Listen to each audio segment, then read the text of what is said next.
तर तुम्ही बघितलं ना जर साप? हो. तर ह्यांचं इथं कन्स्ट्रक्शन सुरू आहे. आणि कुठला एरिया? अच्छा. तर हां हां हां, हे जे खाली आहे तर असं ओपन स्पेसमध्ये खरं तर साप पळून जाऊ शकतो. आणि त्याने बरोबर असं पोती आहे, ते पोतीच्या खाली बघितलेत म्हणाले. होल थांबा थांबा. नाही पाच पावा दे रे.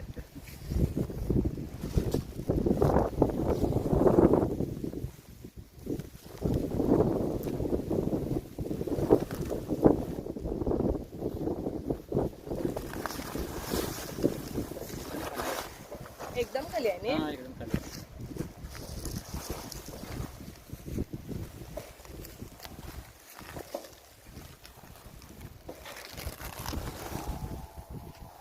तर हे बघा,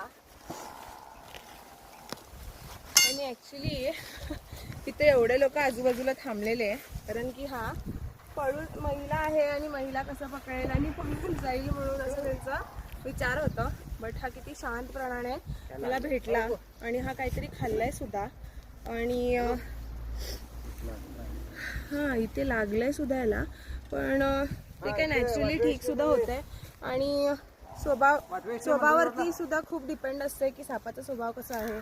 एक एक ते शांत असतात, एक एक ते थोडेसे रूड असतात.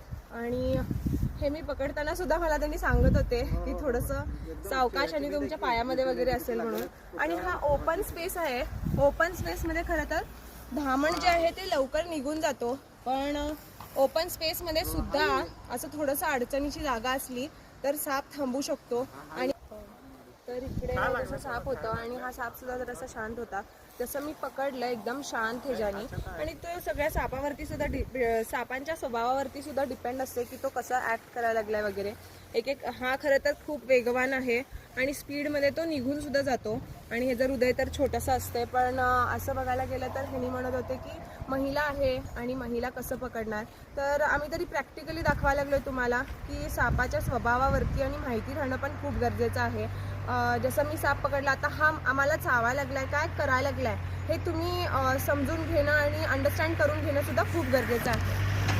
तर इकडे कन्स्ट्रक्शन सुरू होतं. ओपन स्पेस जसं मी म्हटले, हा ओपन स्पेसमध्ये खूप लवकर निघून सुद्धा जातो, पण हा सापाच्या स्वभावावरती सुद्धा फार काही डिपेंड असतं. आणि हे काहीतरी खाल्लेलं आहे. तर बघू शकता मोठा साप आहे. तर कसा वाटला व्हिडिओ?